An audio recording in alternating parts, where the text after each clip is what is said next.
Raven was rebred a couple of days ago, and a lot of you are like, huh? She just had a dang baby. Which, if you're not used to livestock and the livestock breeding, that might be a super shocking thing. The Moose is our oldest baby of the year. He's about 6-7 weeks old now. Oh my gosh, I can't believe I just did that. Please don't ruin my comments. Anyway, Raven is one of our recip mares. So she doesn't have her own biological foals for us. She carries embryos for other mares. And I say embryos. This is actually the first one we've ever done with her. So she's had 2 babies total. She had one that had a year off. I purchased her in that year off. And then she had this little baby who's about to rear up. I can feel it. Don't be bad. Literally running away from you. You're bad. Run along so I can feel safe in my own home. I will love on you, but only if you deserve love. No biting. Bobby, teach him to be sweet.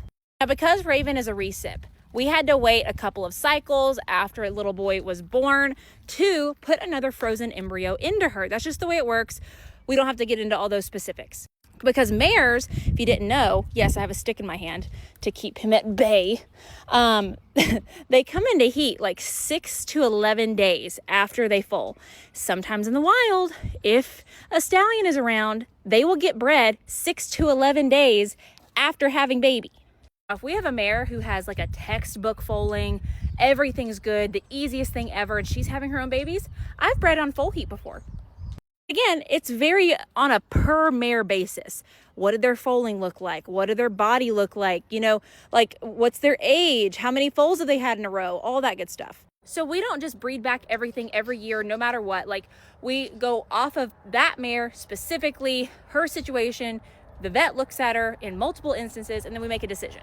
With livestock like horses and cattle, that's what I have my experience in, so that's what I'll speak on. I'm not going to speak for anything else.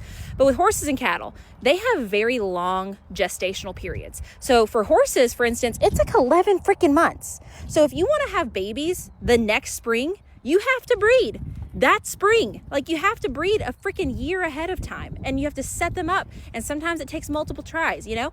And so you want to be able to breed them when they're nursing, if they're healthy, so that you can have a baby that next year. Because if you don't, then that's just 2 years of that mare sitting in your barn and not, you know, pulling forth the value that she could. Because if it's a breeding facility, that actually has to matter. It is a business. Now, again, we don't do it to the detriment of the health of the mare. But if you look at biologically how these horses are made, the gestational time period to where if you breed them and they have their baby on their side for 6 months, their body, that baby is still so tiny inside them that it's not hindering them in any way. It doesn't affect milk production. It doesn't affect how they live, how they move at all. So other than our own like human thoughts and projecting human feelings onto these animals, because they have feelings, yes, but not human feelings, unless we're like, oh no, she needs a break just because we think she needs a break. So if you go off of how they biologically actually are, you look at the health of that individual mare. If she's healthy, if she's all recovered from birth, because they recover fast, get out of here. Go away. Get. There's no reason not to rebreed. If they're healthy, happy, they're going to have 6 months where they don't have a baby on their side or more before they foal again. And then you have to look at the aspect of most mares, you know, not all, some of them don't like it. But most mares that are used as brood mares really like their babies and really want to have babies. And I've seen plenty of mares in the past that when they have rest years, the babies are all born and they get real sad. So every year I have mares that take rest years. Every single year I do. But every year there are mares that we breed back when they have a foal on their side. For instance, those 2 mares over there, they are probably getting a rest year. But I think these 3, Ricky and Raven and Lexi, are all being bred back.